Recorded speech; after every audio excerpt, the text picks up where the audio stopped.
Ini PJ-PJ yang ngumpulin dinas, tenaga desa, segala macam untuk mengarahkan kepada calon-calon tertentu.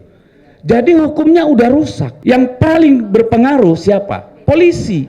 Yang sekarang sedang melakukan kejahatan terhadap republik ini adalah oknum-oknum polisi. Ya, kalau oknum banyak terserah apa masih oknum namanya apa enggak. Ya, partai coklat lah katanya. Kalau Pak Prabowo sudah mengganti Kapolri, mungkin kita bicara hukum, karena saya percaya banyak perwira-perwira yang tidak mau institusi Polri rusak oleh Kapolrinya. Tapi kalau masih dia yang jadi Kapolri, nggak ada harapan, Pak. Kemarin pileg itu sampai yang namanya Kapolda segala macam juga mengoperasi saya, tapi emang gue pikirin, ya macam-macam lah ya. Sampai hari ini kita hadapi nggak ada urusan. Jadi mungkin gini, apa sih bicara pupu papa sama Gibran? Nggak kelas lah bicarain. Ini kan cuma ternak gitu ya. Hulu permasalahan kita kan ada yang namanya pada Joko Widodo. Ya ini kebalikan nih kita ini kebanyakan di sini. Kalau kami kan dulu menggendong lalu nyadar, iya kan? Sementara teman-teman sebagian di sini nyadar, sekarang ngegendong, nah gitu. Karena hampir tidak ada, hampir tidak ada perbedaan yang terjadi selama 10 tahun Jokowi dengan kemungkinan yang akan kita hadapi tahun-tahun ke depan. Akan terjadi replikasi, repabrikasi, segala hal buruk yang diwariskan oleh Mulyono. Karena 16 menteri yang ada di kabinet itu kabinet second, bukan kabinet zaken. Ya, jadi sulit kita berharap dari situ. Mana banyak yang stunting lagi. Ya kan? Jadi persoalan kita ada pada Jokowi. Jokowi harus kita akui seorang ahli strategi ulung. Mau nggak mau, iya kan? Kita harus akui. Tapi bukan karena hebatnya, tapi karena nekatnya. Iya kan? Kita bedakan dulu, karena semua presiden berpotensi melakukan apapun yang dilakukan Jokowi, tapi tidak ada yang cukup nekat untuk seperti Jokowi, kan itu persoalannya. Kan begitu. Nah, Jokowi harus kita akui adalah seorang ahli pencitraan yang udah level dewa. Pak SBY kalah. Pak SBY dulu pakai ilmunya Bill Clinton, ya. Kalau Jokowi udah pakai ilmunya Obama dan lebih lagi, ya. Jokowi berhasil menghipnotis anak bangsa ini, termasuk PDI Perjuangan yang mencitrakan dia sebagai anak wong biasa yang lahir di pinggir kali, lalu menapaki tangga politik secara baik dengan mentalitas yang baik. Kan itu kita tertipu semua. Tetapi itu terjadi hanya 5 tahun. Dia bersyukur karena apa? Dia lahir pada saat handphone mulai ada kamera. Betul nggak? Karena itulah yang kemudian membuatnya cepat viral ketika semua orang bisa berselfie dengan yang namanya Jokowi. Which is nggak mungkin pada zaman presiden-presiden sebelumnya. Ya. Yang kedua, Jokowi lahir, ini dosa Pak SBY ini, pada saat presiden punya pesawat kepresidenan. Jadi dia bisa bebas tiap hari luntang-lantung dari satu pasar ke pasar lain untuk mencitrakan dirinya sebagai seorang presiden yang sangat merakyat. Walaupun kalau Anda ikut sebenarnya sama dia, saya cuma sekali, setengah jalan saya tinggalin. Ketika membagi-bagi kaos itu, saya nggak tega Pak, saya tinggalin. Itu kayak bagi-bagi apa gitu. Ada satu foto yang saya dapat dari web, itu foto perempuan-perempuan Belanda melempar remah-remah beras kepada orang-orang Indonesia. Otaknya Jokowi persis seperti itu. Dan rakyat kita yang sedang euforia media sosial ini senang sekali dengan itu. Ditambah dengan kenekatannya membangun sana sini tanpa memperhitungkan kemampuan negara maupun kemampuan BUMN. Saat ini apa yang terjadi? BUMN-nya karya semua mau modar, semua BUMN karya itu sudah mau mati karena dipaksa untuk ngutang terus sampai dia hancur, ya. sampai betul-betul hancur. APBN-nya didorong sedemikian rupa sehingga hutang kita mencapai jumlah seperti itu.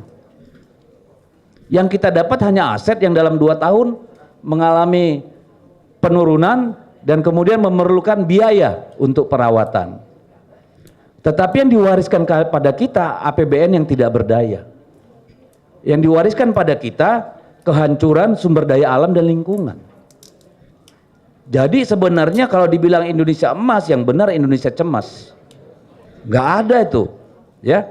Nah, problemnya kemudian adalah ketika 2019 dilantik, di situ Jokowi berteriak di gedung MPR, saya tidak punya beban. Kita kira tidak punya beban akan membangun habis-habisan, bersih beneran, revolusi mental terjadi. Ternyata apa yang terjadi? Tiap malam kongko sama konglomerat. Itulah tidak ada beban. Ketika sejak 2019 kemudian yang namanya usaha martabak dan pisang itu berubah menjadi udah tahu semua lah. Ya, menjadi Sinarmas, menjadi Shopee, menjadi macam-macam.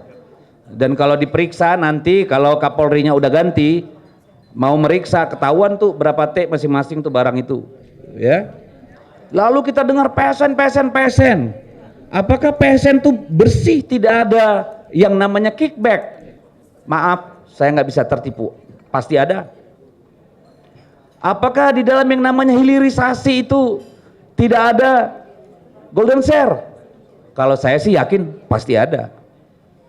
Jadi orientasinya adalah apa?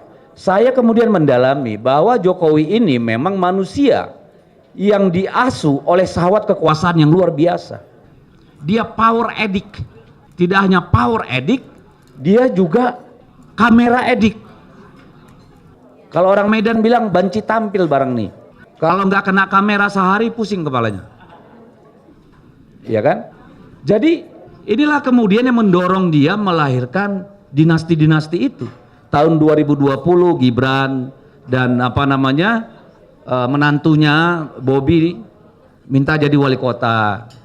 Lalu kemarin tiba-tiba anaknya yang baru 1 hari 2 hari jadi anggota partai langsung ketua umum partai politik.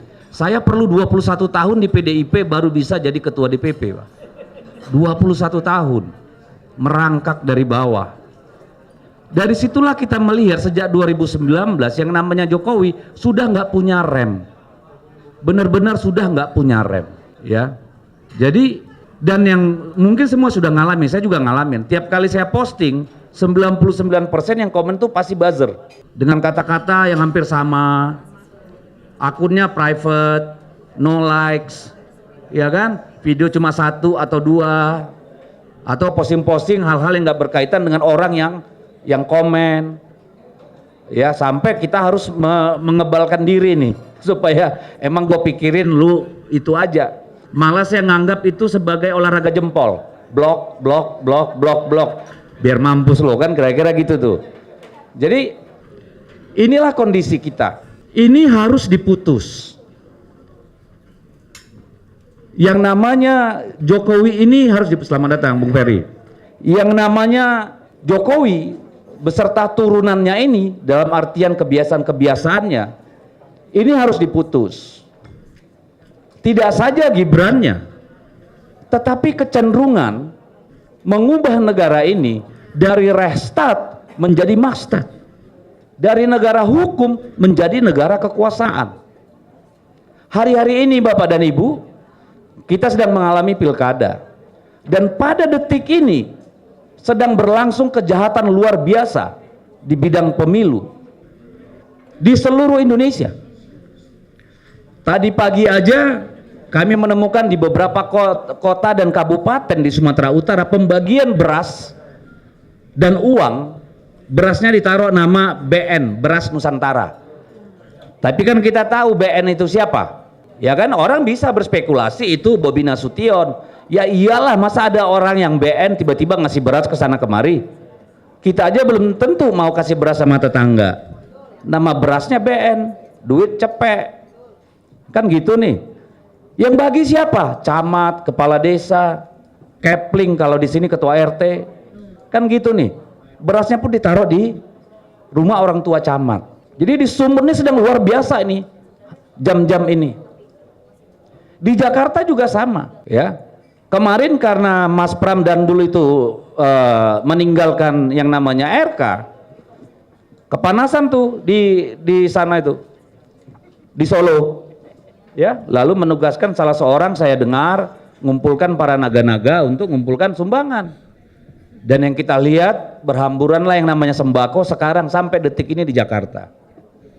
Di provinsi-provinsi lain ini PJ-PJ ngumpulin dinas, tenaga desa, segala macam untuk mengarahkan kepada calon-calon tertentu.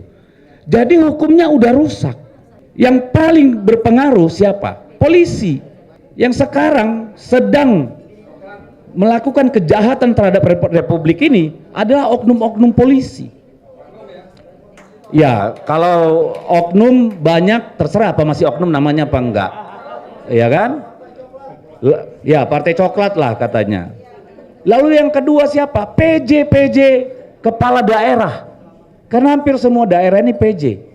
99% ini oleh PJ. PJ ini geraknya gila-gilaan, Pak. Ada yang dengan inisiatif sendiri, ada karena yang mau dapat keuntungan, ada yang bisa melakukan komodifikasi terhadap pemilu ini. Ini sedang terjadi di semua penjuru negeri. Jadi kalau ini tidak dihentikan, ya omong kosong kita bicara Gibran secara politik maupun hukum. Ya karena apa? Artinya kekuatan merata, ya mimpi di siang bolong kalau bisa ganggu-ganggu Gibran. Bung Sitorus, bagaimana cara menghentikan itu? Ntar dulu. Waktunya tinggal 2-3 menit. Kalau 2-3 menit gua tutup sekarang nih. Kita jauh-jauh macet masa langsung segitu 3 menit. Soalnya kita ada. Iya paham. Persoalannya adalah, pertanyaan saya adalah, kita punya presiden apa enggak sih? Atau kita balik pertanyaannya, sampai kapan kita menunggu Pak Prabowo mendapatkan kepercayaan diri benar-benar sebagai seorang presiden, sebagai primus inter pares di republik ini? Kalau itu nggak kejadian, ya boro-boro ngomong politik, Pak. Mereka 84%. Nggak ada politik yang bisa mengubah konstelasi. Mau bicara hukum, kalau Kapolrinya masih Listio Sigit, sampai berbulu nih gelas nggak akan ada perubahan, Pak. Bayangin gelas bisa bulu nggak? Jadi ini, kalau Pak Prabowo sudah mengganti Kapolri, mungkin kita bicara hukum, karena saya percaya banyak perwira-perwira yang tidak mau institusi Polri rusak oleh Kapolrinya. Tapi kalau masih dia yang jadi Kapolri, nggak ada harapan, Pak. Itu yang pertama kalau hukum. Politik tadi, kalau Pak Prabowo tidak menemukan kekuatannya sebagai presiden, nggak usah ngomong politik. Lalu apa yang harus kita lakukan? Yang bisa mengubah para penguasa ini, kalau ada kerumunan dan ada HP, Pak. Dua ini aja. Kemarin revisi undang-undang pilkada yang bermaksud membegal putusan Mahkamah Konstitusi, bubar jalan gara-gara apa? Banyak orang berkumpul di depan gedung DPR dan di berbagai kota, bubar jalan. Jadi nggak usah ngomong politik, nggak ngomong hukum, bisa nggak kita bawa orang sebanyak-banyaknya? Saya kira bubar tuh. Kenapa? Karena semua yang dukung ini juga saya kira tidak dengan hati yang bersih.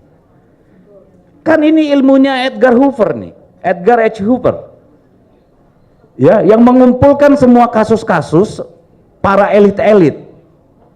Silakan lu nyolong datamu sama gua. Ini kan mereka di tiang gantungan, Pak. Jadi kalau dibilang mereka dukung Jokowi itu dengan tulus ikhlas, enggak. Semua pada takut. Karena apa? Ya banyak dosanya. Kalau nggak ada dosanya, emang takut. Kayak Bu Mega misalnya, emang gue pikirin, suka lu, panggil gua katanya sama Kapolri. Kan gitu nih. Jadi perubahan itu hanya akan dimungkinkan di jalanan, Pak. Saya tidak menyuruh orang ke jalanan, tapi kan ditanya tadi ya, gimana caranya mengubah? Ya orang di jalan. Yang ditakuti cuma itu. Nggak ada yang lain. Jadi mari kita coba dari sini 100 orang, nanti 1000 orang, lalu 10.000 orang, mulanya di Jakarta, lalu Bandung, Surabaya, dan seterusnya. Hanya itu yang akan mengubah negara ini.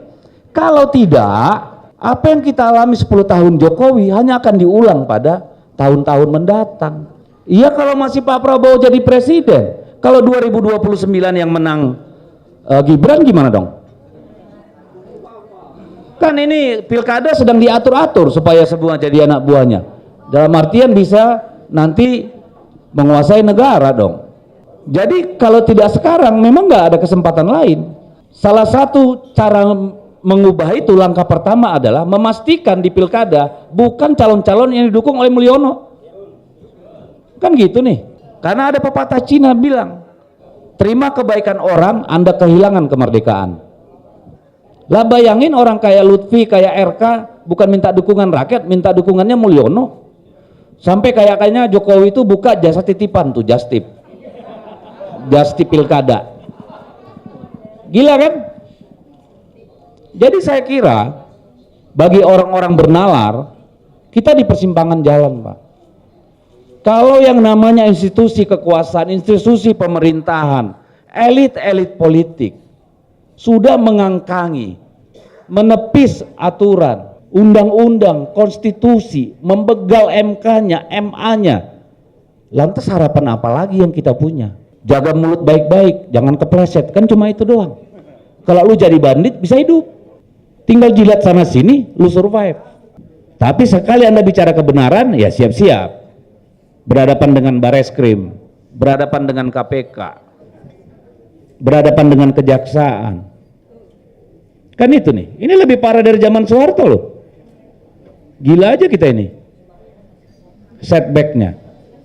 Tapi juga ini mungkin peluang bagi kita untuk nanti cuci darah, Bung Ferry.